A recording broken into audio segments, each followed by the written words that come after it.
안녕하십니까, 이진권TV입니다. 논평 시작하겠습니다.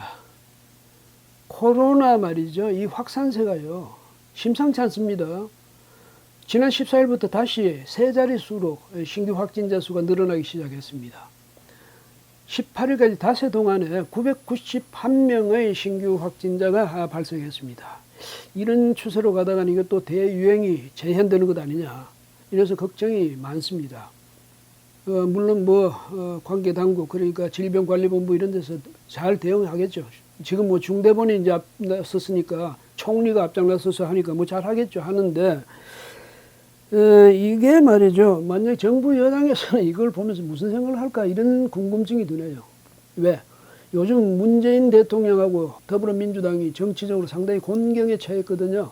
여론조사에서 아주 폭락세를 보이고 있지 않습니까? 문 대통령 심리적 마지노선이라는 40%대 여론조사 지지율 무너졌어요.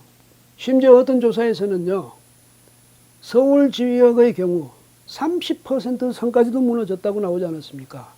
그 다음에 더불어민주당은 미래통합당에 추월당했습니다. 이런 상황이 되니까 굉장히 위기감을 갖고 있겠죠. 그런데 코로나가 지금 갑자기 확산되고 있거든요.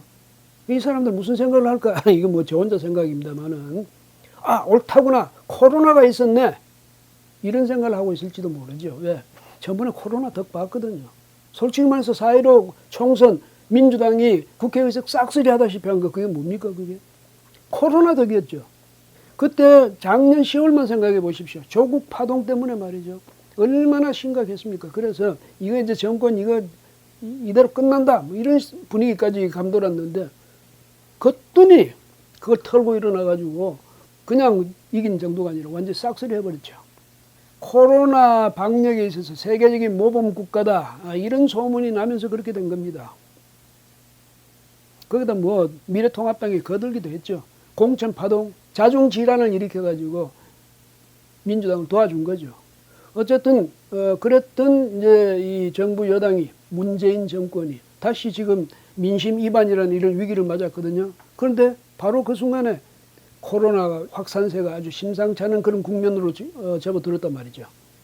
그런데 그것이요, 또 광화문 집회하고도 또 이렇게 얽혀 들어가게 된 겁니다. 광화문 집회, 지난 광복절날 그 광화문에서 얼마나 많은 사람들이 모였습니까?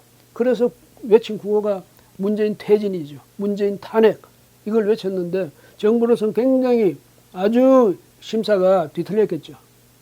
그리고 위기감도 가졌을 겁니다. 이거 큰일 났는데, 이래 생각했는데 마침 코로나가 급속히 확산하니까 거기다가 다 떠넘기자, 이래 된 거죠. 광화문 집회, 그 다음에 정광훈 목사, 그 사람이 담이 많은 사랑제일교회, 거기도 떠넘기고, 그것만 떠넘겨서는 이제 효과가 적을 테니까 통합당 거기다 같이 끌어넣자. 통합당이 왜 전번에도 자기들이 가서 광화문 집회도 하고 했으니까 이번에 광화문 집회하면 틀림없이 당에서 의원들이 갈 걸 예견하고 사전에 그걸 금지시켰어야지, 왜 동의하듯이 했냐, 이런 식으로 지금 몰아붙이는 것 아닙니까? 민주당의 김태년 원내대표라든지 서른 의원, 이런 사람들이 그렇게 지금 그런 논리로 지금 몰아붙이고 있죠. 이렇게 해서 책임을 몽땅 덮어 씌우자, 이 말입니다. 그러면 코로나 국민들이 굉장히 겁을 내니까 이 진원지를 그쪽에다 몰아붙임으로써 미래통합당 다시 기세를 꺾어버리고 자기들의 지지율 반등을 꾀하겠다, 이런 계산하고 있는지 그런 거 아닌가, 이런 생각이 듭니다. 그 다음에 자기들만 그렇게 하는 것도 아니고요, 밖에서도 또 역시 성원하는 사람이 있어요. 친정권 측 인사들, 그 중에서도 보니까 대표적인 인물 중에 하나가 됐죠. 대구지검의 부부장 검사라는 진혜원 검사, 이 사람이 거기 이제 다시 거들고 나섰습니다. 뭐냐면 이 페이스북에다 전번에 박원순 시장 자살 사건 이후에 박원순 시장하고 팔짱 낀 사진을 이제 게재하면서 내가 박원순 시장을 성추행했다, 이런 식으로 해서 피해자를 조롱했던 그 사람인데요. 이 사람이 뭐라고 이제 또 페이스북에 이번에 올렸냐면, 숭구리당, 이게 숭구리당이라는 게 아마 통합당을 가리킨 거겠죠. 숭구리당이 꿈꾸는 나라, 이런 제목의 글을 이제 올렸는데, 시장님 사망 유도로 서울시 방역 체계 마비 초래, 이런 글을 올렸습니다. 거짓말이죠. 엉터리죠. 왜? 박 시장이 그렇게 자기가 자살할 때까지 누가 알았습니까? 그 사실을. 근데 유도는 누가 유도합니까? 그래가지고 지금 방역 체계를 마비시켰다는 겁니다. 미래통합당. 그러면 숭구리당이니까 미래통합당이 어디인지 모르지만 이런 식으로 지금 몰아붙이는 겁니다. 엉터리로. 참 대단한 사람이에요. 말을 해도 거짓말을 해도 이렇게 당당하게 하는 거지. 아니 사망을 유도해요? 자기가 자살했는데 사망을 유도해요. 이런 인식을 갖고 이런 의식을 갖고 있는 사람들이 정권 안팎에 지금 엄청나게 많은 사람들이 그렇게 포진해 있는 겁니다. 근데요, 이 광화문 집회에 참석한 사람들, 시민들, 국민들, 이 사람들 자기 생명 소중한 줄 모르겠습니까? 예? 그냥 정광훈 목사가 주도하니까 그냥 따라간 걸까요? 정광훈 목사가 주도하는지 아닌지도 모르고 간 사람도 많아요. 왜? 너무 답답하니까, 너무 분노스러우니까 가서 소리라도 지르겠다 해서 간 사람들 아닙니까? 이 사람들이 이 사람들의 목소리에 귀를 기울일 생각은 없이 이렇게 시선을 다른 데로 돌려버리고 책임을 다른 데로 떠넘겨버리고 이게 이 사람들의 특징이고 이 사람들의 특기잖아요. 이번 또 그렇게 하는 거예요. 이게 성공할지도 모르죠. 코로나 이 확산세가 심상찮아지면 그 광화문 집회에다가 책임을 떠넘길 수 있죠. 그 다음에 사랑제일교회 거기는 물론 말할 것도 없고, 왜 거기는 지금 집단 감염 현상이 있으니까요. 이렇게 하면서 자기들은 책임을 면하겠다. 또 성공할까요? 근데 저는 이제 그 짓 그만하라 이런 말씀을 드려야 되겠네요. 언제까지는 남 탓하면서 자기들 잘못한 부동산 정책, 잘못한 홍수 대책 이런 것을 오히려 고치고 개선할 생각을 해야지. 책임을 다른 데 떠넘기고 슬쩍 넘어가요? 모르긴 몰라도 아마 이 사람들 이 정책 바꾸지 않을 겁니다. 전환하지 않을 겁니다. 자기들이 옳다고 생각하는 사람들이거든요. 오직 이 길밖에 없다고 생각하는 사람들이. 왜냐하면 그렇게 될 수밖에 없는 것이 저렇게 집단적으로 말이죠. 이 마인드가 완전히 무슨 진영 싸움이 돼가지고 자기들 이런 진영 논리 속에 갇혀 있는 사람들이거든. 그 거대한 이 움직임에서는 제동장치가 듣지를 않습니다. 앞에 이끄는 사람들이 제동장치 작동시킨다고 그게 멈춰지겠습니까? 아닙니다. 그 사람 깔고 넘어가는 거지. 이래서 이 사람들 뻔히 우리가 위기다. 잘못이다. 이거 이러다가 나 큰일 나겠다. 이런 걸 안다 하더라도 느낀다 하더라도 그냥 이 길로 갈 수밖에 없는 그런 운명에 처해 있는 사람들이다. 그렇게 보는 게 오히려 맞는 말 아닌가 이런 생각이 듭니다. 당내에서도 물론 이제 걱정의 목소리가 있습니다. 소수지만은 그 목소리를 내기 시작했죠. 근데 조홍천 의원, 이 사람은 옛날에 박근혜 정부 때 청와대에서 민정비서관 하다가 그때 2014년에 문건 유출 사건, 그걸로 해서 청와대를 떠났고 나중에 민주당에 들어가서 지금 재선 의원이 됐습니다. 그렇게 이제 갔는데 그럼에도 불구하고 안에 들어가 보니까 민주당이 정말 너무하거든. 그래서 페이스북에다가 장문의 글을 올렸습니다.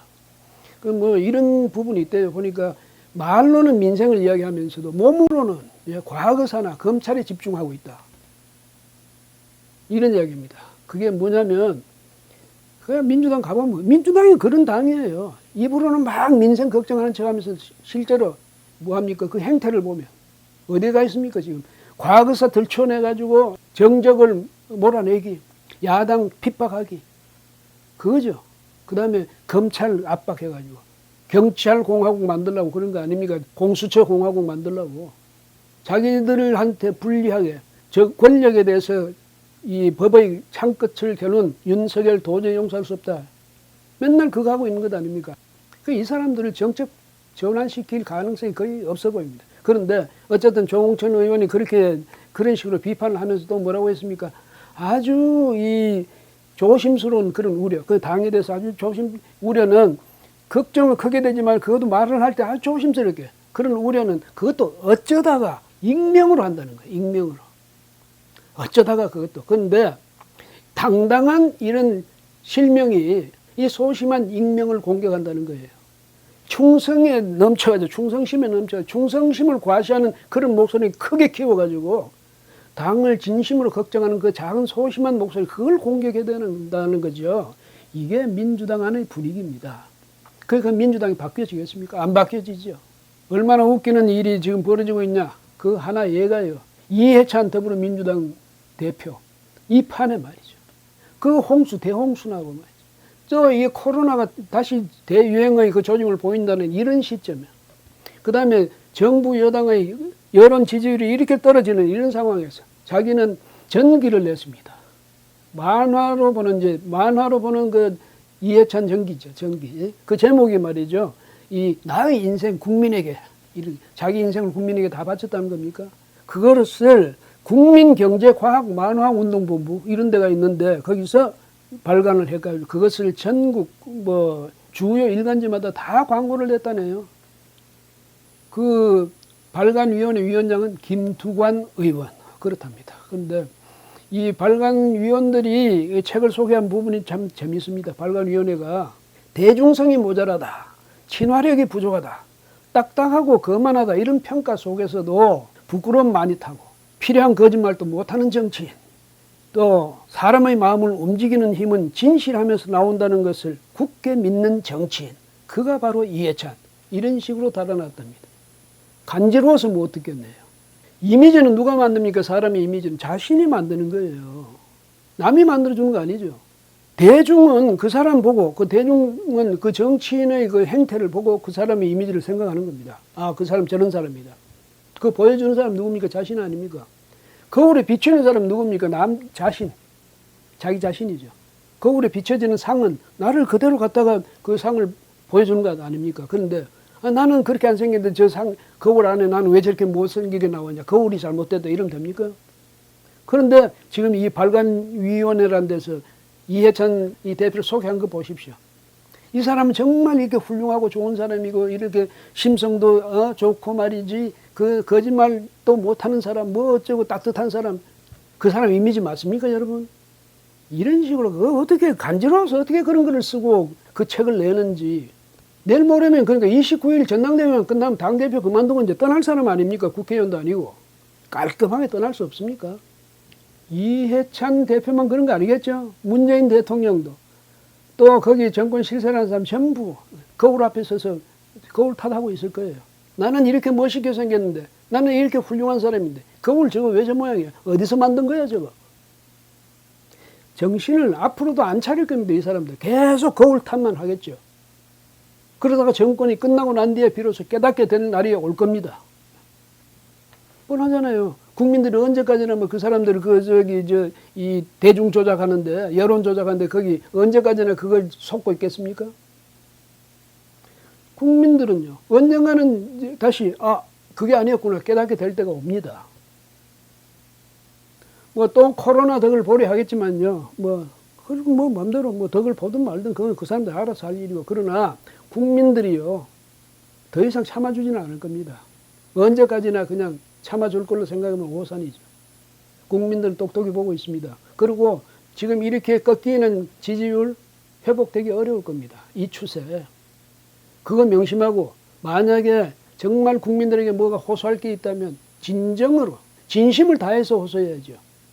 상대방 공격하고 모든 탓을 상대방으로 돌리는 그런 잔꾀를 가지고 지지를 회복하겠다 그런 생각은 하지 말기를 바랍니다. 예. 오늘 여기까지 하겠습니다. 고맙습니다.